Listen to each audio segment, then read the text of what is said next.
Hey guys, and welcome to today's episode of Give It the Beans. It is my pleasure to have back on the podcast the one and only Erin T. How are we doing, Erin? I'm really good. How are you? Thank you for having me back on. I'm okay. I want to say this is the earliest I've actually ever recorded a podcast, which, by the way, I'm very, very thankful for because often I have to jump on at a time. Maybe it doesn't suit my schedule, but when you said 8 a.m., for those of you who don't listen, it's 8 a.m. on Tuesday the 28th. I was like, fantastic. But less about me, more about you. There's some listeners out there thinking, Vaughn, who's this Erin girl? I want to know more about her. Now, they maybe haven't listened to the episode we've done, but they will after this one. But what I want you to do is, for those listeners, can you just reintroduce yourself, update us on what you do, your career within bodybuilding, and so on and so forth? So I'm Erin. I'm known on Instagram as erint.ifbbpro. Still surreal to say that. Yes. I am an IFBB figure pro.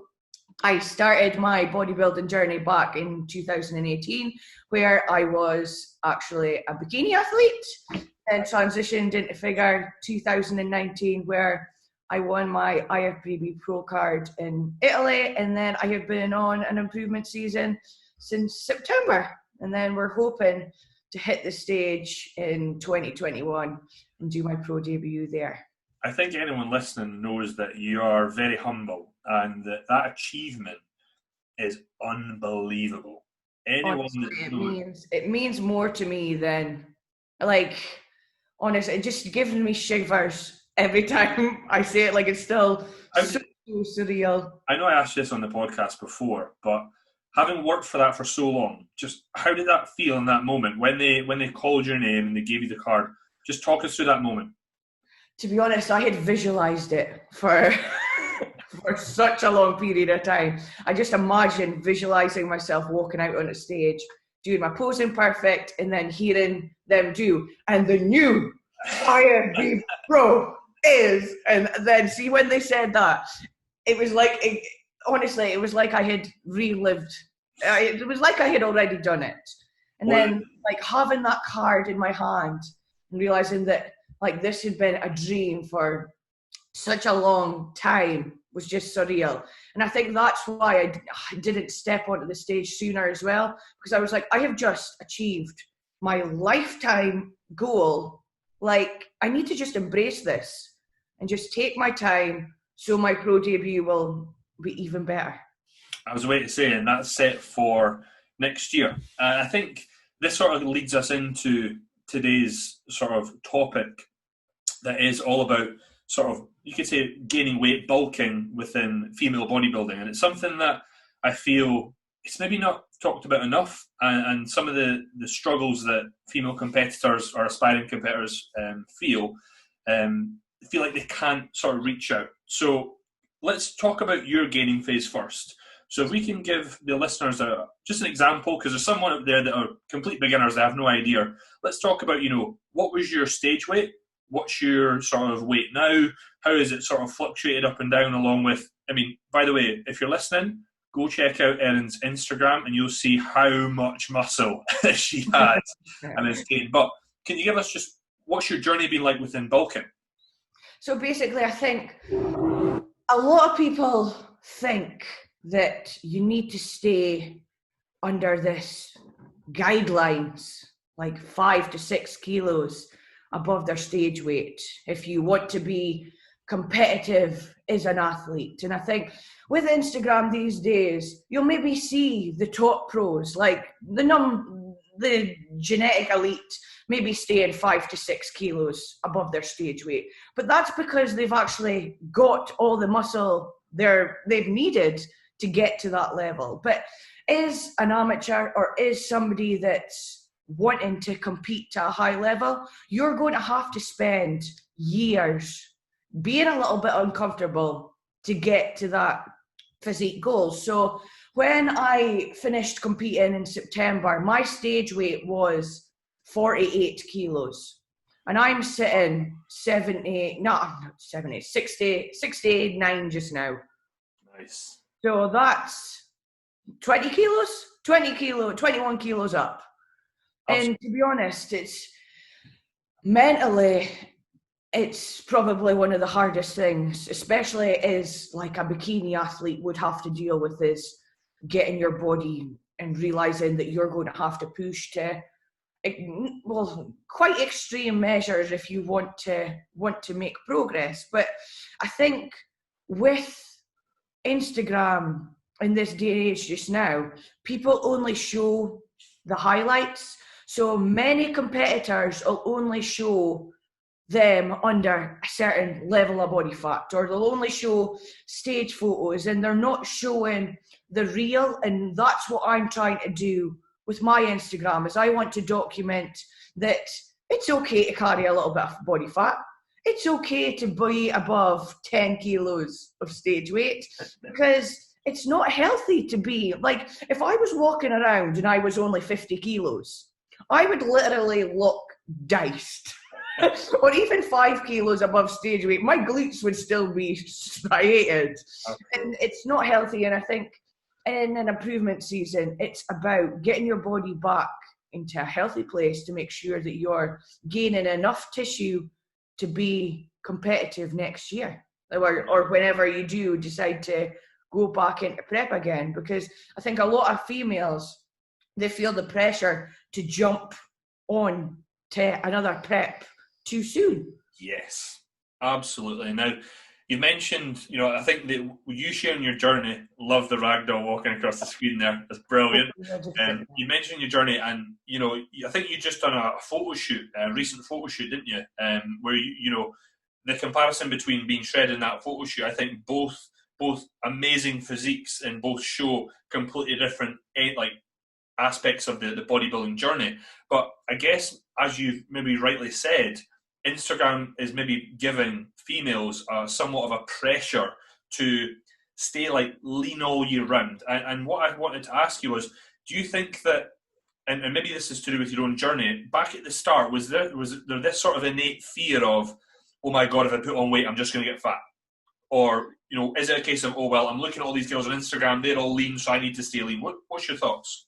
It was weird because, when I first competed back in 2018, I was still very new to Instagram. I was just starting to post progress pictures and everything.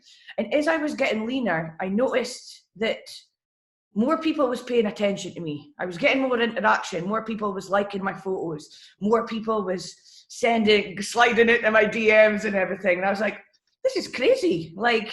And then as I entered my first improvement season, that interaction and everything started to drop. And I'm not going to lie, I felt a little bit oh, maybe I shouldn't be doing this. And I started to feel a little bit like Instagram was taking over, if you know what I mean. I was like, well, this isn't how it's supposed to be. Surely you need to be able to do both sides. And I was like, Instagram isn't everything. I need to just get my head down and focus on why I'm doing this, because I did bodybuilding before Instagram. I was letting it, sorry, there's hair flying about everywhere from my cat. I was letting it take over a little bit, and I just thought, you know what, I'm doing this for me and I want to document my whole journey. So I'm just going to let it slide and just let my body do its thing as well. I don't sit comfortably under a certain amount of weight. I have to not get, I get thick. That's the word I'm looking for. My comfortable level isn't stage lean. And I think once I kind of got into my improvement season and realized that isn't a healthy level of body fat, then I kind of just let go a little bit. And yeah, I think I deviated from the question a little bit. That's okay. I think it's adding tremendous value, but having sort of allowed yourself to let go of that, whether we call that social pressure or whatnot, just talk us through how you feel that's helped your overall progress, whether that be both physically and mentally, obviously, to do with the not sliding the DMs or the interaction, whatnot. Because what I realised was that nobody cares. Like, speaking to you just now, like, we're friends. If I was, say, another 10 kilos up, it wouldn't affect you one little bit. And I think with Instagram these days, people think that people actually care. People are interested and curious about your journey, but they don't care what you look like. You know what I mean? And like, as a bodybuilder as well, like, the judges do not care what your improvement season weight is. They do not care what you look like 364 the rest of the days of the year. They only care about what you look like on that one day. And like, it's those other 364 days that actually matter, not that one show day. And I think a lot of people forget that. Like, if you want to be competitive and if you want to be in this for the long haul as well, you're going to have to focus on that 364 days and just forget about prep for just now. Forget about the glitz, the glam, the makeup, the tan, and everything else. That's only like 1%. Absolutely. Now, for the listeners out there that perhaps don't compete and that just want to, there's a lot of listeners and a lot of women in the UK across the world that look up to you, and you're a huge inspiration to them. And this is why I thought it'd be amazing for them to get sort of a real first-hand experience of what it's like to add muscle mass. I know that you've got that in abundance, probably got bigger delts than me at the current moment. But, for ones that they're maybe not thinking about competing, they're just starting the journey and, they're scared, they're maybe scared of adding, we're talking about 20 kilos up from stage weight. We know that stage weight's not usually our walking about weight, but if we talk about an average Joe walking about weight, talk us through why they maybe shouldn't fear, it's just females in specific, why they shouldn't fear adding 5 or 6 kilos. But more so, you've shared some gold nuggets so far, but really just advice you give them to whether, it's focus on themselves, their logbook or whatever. Someone out there listening that wants a bit of advice from you, what would you say on that?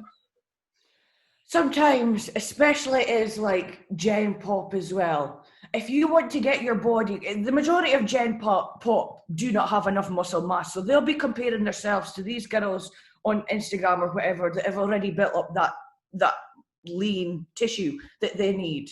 So if they lose weight and continue to stay in this strict deficit, they're just going to get skinny fat.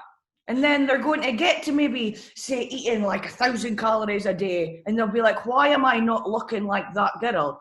And it's because they've not got enough tissue. And I think a lot of females are scared to increase their food in case they get fat. But it's not necessarily the case, because they'll be eating more, their energy expenditure will probably actually be higher because they're going to have more energy anyway. They're going to be able to, if they're consistently sticking to their calories and increasing the food week by week, you'll actually notice that you won't get fat. The weight will go on really, really nicely because you'll be getting new tissue.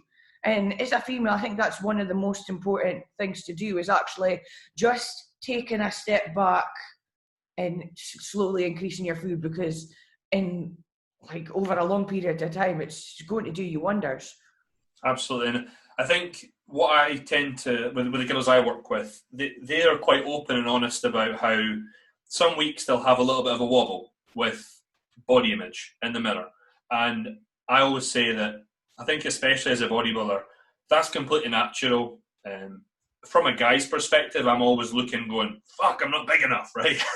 But from a female perspective, I kind of go, oh, I maybe feel a bit uncomfortable. But I think what you kind of just overall said there in that last sort of bit was just get really comfortable carrying about some extra weight. But I try and transition the thought process over from how we look to how strong we can get. And by we, I mean females. Now, if you're listening, go look at some of Erin's videos and the facials of her on the hack squat. They're brilliant. So just talk us through, is that something that when you're pushing up, especially for the ones listening out there that are unsure, talk us through, do you sort of detract that thought process from how you look, and do you solely focus on your performance in the gym, or what do you do? Yeah, so performance is one of the, like, that's all I think about in my improvement season as well. And I think because I've got a coach, so if there's probably a lot of females, especially with like your clients, they're putting their trust into you, just like I'm putting my trust into Carl. I know that I've just got to do what he says. Like he's checking my photos every week, just like your clients are checking. You're checking their photos every week. You won't let them get fat. You know what I mean? And I think I'm so glad you said that. and just being like, I'm putting my trust into my coach, just like my clients are putting their trust into me. I'm not going to let them get fat, so I've just got to tick the boxes and focus on my training. Yes, I'll maybe feel a little bit uncomfortable, but I'm not going to suddenly wake up and I'm going to be like a size 16 that cannot get off the sofa. You know? Or like somewhat like, you know what I mean? Like, Absolutely. it's just like losing fat, like gaining fat and gaining muscle is a long progress as well. Yeah, I mean, from a guy's perspective, in it for the long haul and focus on what actually matters, and that's beating the logbook, training to failure, recovering, and eating all the meals. Love it. I mean, from a guy's perspective, you know, I speak about getting big, and I'm like, I've been trying to get big for 8 to 10 years, and I'm still not big. so as you just said, you're not going to kind of quote unquote get fat overnight, because it could just be just as hard add body fat as add muscle mass. Now, I think if we were to talk about, you know, especially bikini competitors, figure competitors, or let's just say female competitors in general, they can diet down and look incredible on stage. Maybe perhaps not stage, maybe a photo shoot as well. And I think a lot of others around them who, let's face it, they probably don't understand. They'll maybe see them get this lean, and then they go into, as you said, an improvement season. And they maybe get the comments like, oh, you're not dieting now, so you're just eating what you want. And, you know, I think that can be so damaging for, especially if you know, a mindset, and perhaps maybe halt what could have been a very productive gaining phase. So if you were in that scenario, and this was actually something that happened with a client during this lockdown period who COVID ended their photo shoot prep, and they got these comments. But I just wondered, you know, in that scenario, how would you deal with that? Would you think it's perhaps maybe those comments are due to a lack of understanding about the process, or what's your thoughts? I think it could be either a lack of understanding or jealousy. Like I find that, yeah, probably jealousy, because see, when you're on prep, people's always like, oh, you can just have it, or why are you doing that? And then now that you're not in that deficit and people's like, oh, just eat. It's because they want you to eat, because they know that it's going to make them feel better, because they've not got a goal like what you do. And I think you've just always got to remember that even in your improvement season, you've still got a goal. Like the timeline's just totally different. You've still got to be consistent in your improvement season. But the good thing about bulking is that your calories is higher. So you are going to have that flexibility to have that meal with your friends and family. But I think just trying to focus on you is the most important thing. Is just don't care about what anybody else is saying. Like at the end of the day, it's irrelevant. Like you are the most important person, I think. And as a bodybuilder, you've got to be selfish. 100%. I think that something that kind of goes along with that is perhaps females out there that have a partner that's not quite as understanding and not as supportive.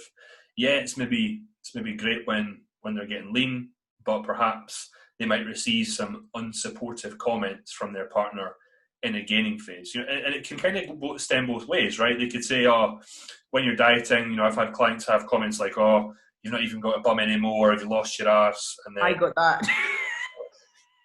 I got that. But then I think if there is any females in that situation, you've just got to basically explain why you're doing what you're doing. And if they're criticizing them for being in a gaining phase, then I don't know, like stage lean. My boyfriend hates when I'm stage lean. He hates it because it's not healthy. Well, it's not the healthiest. You lose your bum and energy and everything's at its lowest. But when you're in an improvement season, I think as a female, you look a lot sexier because you've got a bum, you've got curves, and I think just talking to your partner and explaining that this is for health and this is for getting my body back in a healthy place for gaining new tissue so that you look better in prep again. I think when I think about just how I look at physiques and maybe how the average Joe might, it's funny that they say a comment like you lose your bum because, you know, when we look at some of your photos, I go, fucking hell, and your glutes are shredded, they look brilliant. But then I'm looking at it from a physique perspective and a huge respect on, wow, that condition is amazing, unbelievable. But I guess someone that doesn't value bodybuilding they're not going to assess the physique, wouldn't be looking at the physique in the same way. Is that kind of right? I know, but like in prep, my bum actually looks, for anybody that's actually watching on YouTube, my bum looks like that. So I'm just straight up and down. And if, like, when I'm shredded to the bone, if you feel my bum, you can actually feel my bone, which is mental. So when you're posing and on stage and all the lights are on you, you can showcase your physique in a certain way to make it look like you've got these glutes, so you've got these massive delts, when in real life you're walking around like a like a corpse. Oh, I absolutely love it. Now, one thing I think that you've put posts up before and I've read them. I think your content's brilliant. You're very open and honest, especially about just comments you may have received from whether it's other people on Instagram, whether it's some people in the gym. And one of the posts was talking about how, like, you have a lot of muscle on you. One of the posts was speaking about someone had made a comment like, "Oh, you look like a man," or this, that, and the next thing. I think that whoever said that should be fucking put in jail and has clearly got a massive insecurity complex within them. Probably a guy that doesn't lift, right? But I feel that comments like that could be so damaging to. You're very strong, and I know we're going to go into how you've dealt with it, but I'm thinking there's maybe someone listening out there that goes, wow, my husband's just said the same thing to me, or my friends or so-and-so's just said the same thing to me. And I get the impression you've got a very good way of taking those comments on board and sort of just brushing them to the side, right, and maybe giving them the finger. So I think there's some females out there just dying to know, how. Well, number one, let's talk about why you think those comments, where they stem from, and then how you deal with them. So a lot of I get sometimes like quite a few comments on Instagram being like disgusting. Someone actually said to me in person, I thought your voice would have been deeper than what it is. They was like, I'm shocked that your voice isn't deeper. And I was like, that is so rude. Like, how could somebody say that? But to be honest, people, it's either came from them having insecurities for themselves, or a lot of these pages on Instagram are trolls. Like, I'll click on them and they've got like maybe 2 followers. And I'm like, why? It's just people out there like to be nasty. And I think with the bigger my Instagram, I'm not saying I've got a big following, but the bigger my Instagram has grown, the more I kind of brush them off and realize that there's always going to be someone out there that doesn't like you. And I was listening to it was a really good book, audio book. Now, it was just saying that no matter what you do, there's always going to be someone saying something about you. So whether you're putting yourself all over social media, bulking, cutting, there's always going to be someone that doesn't like it.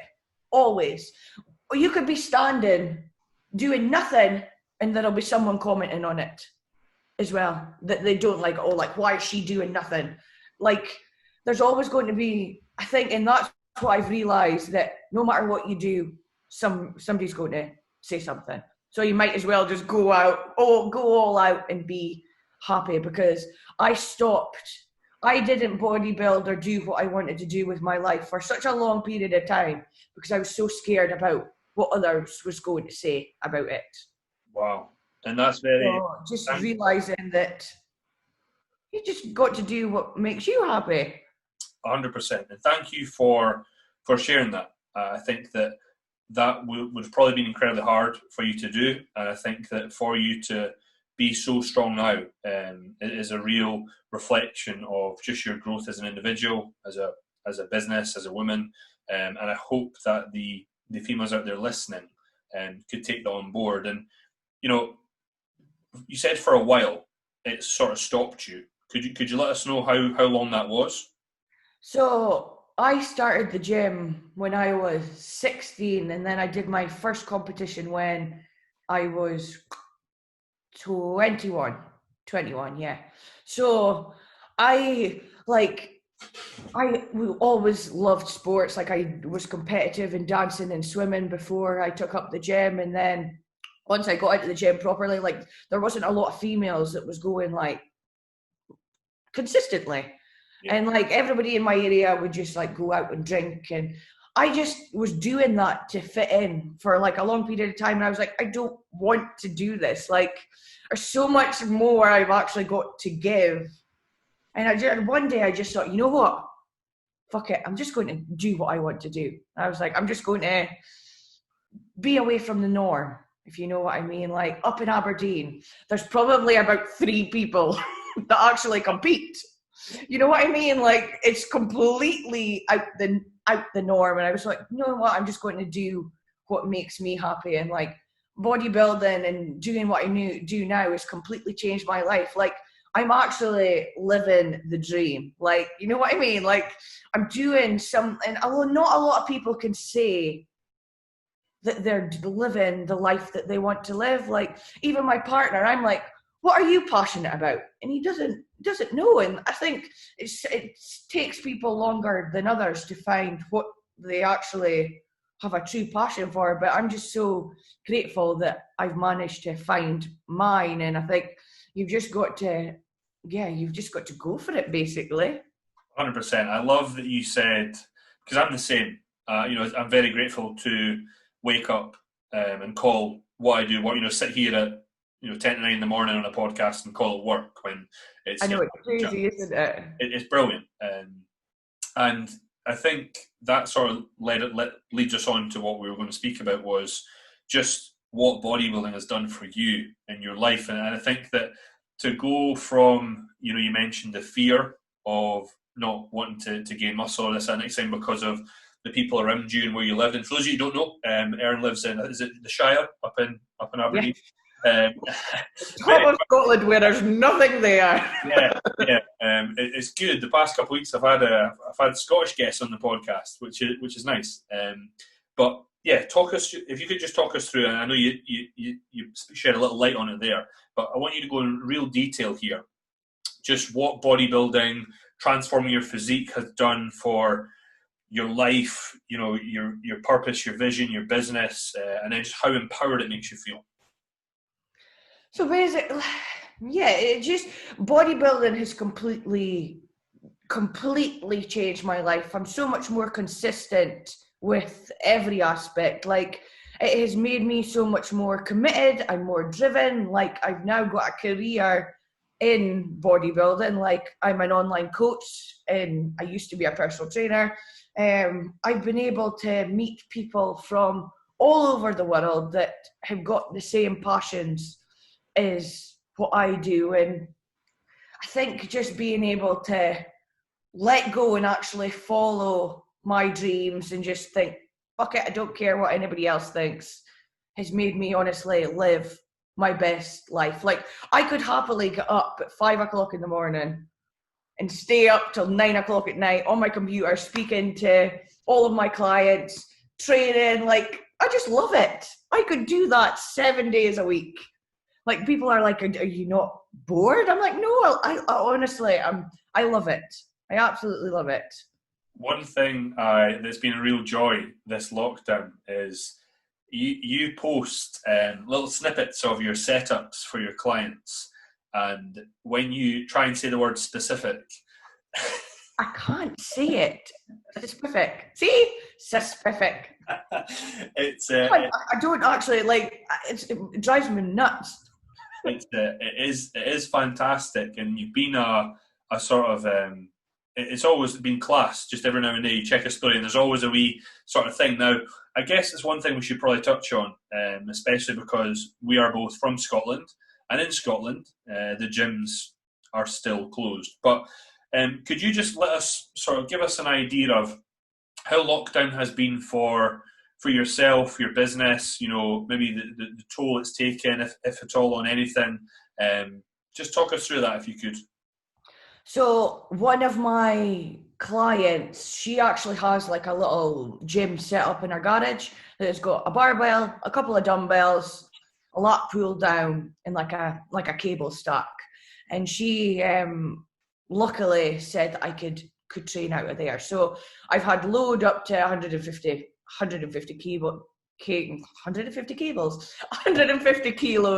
and then a cable machine that like stacks up to 68 kilos. And to be honest, I've just had to make do and adapt really. And to be honest, although I'm dying for the gyms to open again and I cannot wait to get on a hack squat and a pendulum machine, I've just been able to adapt to this style of training. Like, as long as you're training to failure, you do not need the machines.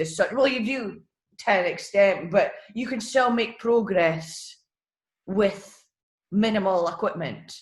And as long as you're playing about with tempos, execution, and training to failure, you're still going to be able to make progress. But yeah, just adapting. And I think work's been absolutely mental as well. Like, I used to do personal training for like a couple of days before lockdown. So like a couple of days a week I would go into the gym and train a couple of clients. But now, being completely online, my business has actually grew in this time, which is really, really good. I'm so grateful. But I think being in lockdown, it's just made me evolve so much, both mentally and physically, really.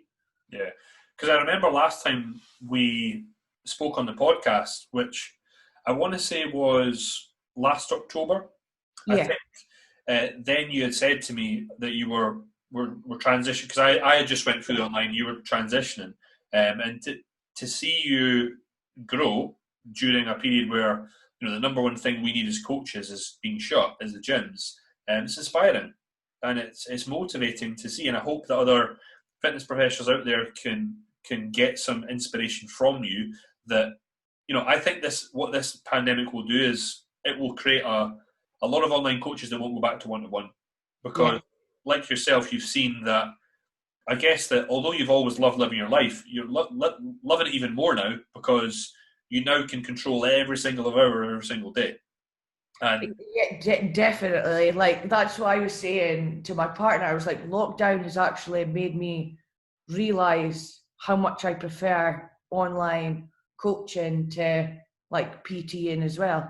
Like, it's just put me at so much ease with my business, knowing that I can put 100%, like I'm being so much more creative because I'm having this extra time to do other things inside my business. Whereas with PTing, you've only got a certain amount of hours in the day that you're maybe doing like 12 clients back to back. It's so draining, and then you're not having any time to actually build in your business. Absolutely. Now, one thing I've been asking guests on, especially during this sort of I'm still calling it a lockdown because the gyms are shut. Yeah. So until the gyms are open, we're still locked down in my eyes. How do you feel? I mean, do you think the industry itself will change? Like, we know that unless you're a pro, you're probably not going to compete this year, right? Or there might be one or two shows that go ahead. But do you feel that this will change the fitness industry as a whole? Or do you feel it'll kind of just go back to the way it was? A hard one, because like I'm a lot more anxious now going out to places, and I'm like, oh, don't come beside me. But I think like a lot of people's just going, like, now the restaurants and everything's is open again, people's just going back to their old ways. But from a sense of like personal training, I honestly do think personal training is going to completely die out because of online training, because people are realizing that you don't actually need to be like there's really good coaches out there now that you can get exactly what you need through the computer. Yeah, I suppose unless you're a total beginner, that the ones that are a little bit more advanced, 100%, I agree with you on that, will go more online. Now, I just realised that I've kind of went off track there for a good 10 minutes on what we were going to speak about. Hey, that's exactly what podcasts are all about. Yeah. But if we could sort of bring it back to just sort of gaining tissue and bulky phase with females. So again, if there's any sort of advice you would give for females, specifically want to add muscle mass, change their physique, on top of everything you said, I know you said a lot, what would that advice be and why? Disconnect from what everybody else thinks and focus on your purpose. So always focus and remember why you're doing that gaining phase, and to just try and disconnect with what you look like to an extent as well. Like don't, like when you're on prep and when you're in a deficit, you're constantly like feeling your abs, or you're maybe like looking in the mirror, taking selfies. Like just try and do that less, and get rid of like prep clothes. Like I have two different wardrobes. So Right. I've got like my prep leggings and my prep clothes, and then I've got like my off-season clothes. But I've had to buy a whole new wardrobe. Like these past 3 months, I think I've went up like 2 dress sizes. So the good thing is I'm getting to buy a whole new wardrobe. But I think for a lot of females, that may be a little bit difficult to come to terms with, that they're not the size 4 or size 6 that they once used to be. And I think just getting rid of everything that is to do with being like tiny and just trying to focus on the other aspects of your life as well. I love it. And I think if there's one thing to take home that I'll remember from this episode, is that you said, I'll quote this in a post, is that, in an off season, you feel a bit more sexy. I think that alone is a great statement that females, I hope, resonate out there with, especially with ones that perhaps when they get to the end of a gaining phase, and I know I've got a couple of clients that'll be listening that will be thinking this, that they don't feel sexy. They feel, they're so attached to, and that was them coming from, they had been bigger before, they'd been really big before, dieted down, went on stage, done amazing, and then they always sort of fear going back up, because they'll have this innate fear of getting fat again, which you covered, but I just think that was such a good phrase, and something that I'm definitely going to, well, I don't necessarily feel I don't necessarily feel sexy. I don't know if that's something a man will feel, but certainly a huge amount of golden nuggets that you've dropped in today's episode. But I want, again, you are a little bit of a star, so I want to ask you about your future plans. Is next year pro debut?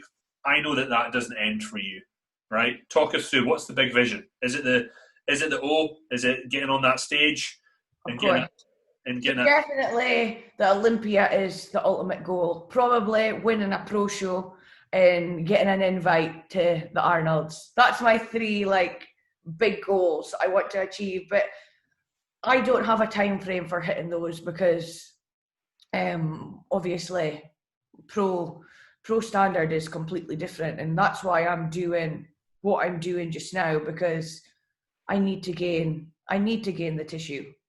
Wow. Like I need to be uncomfortable to get to those goals.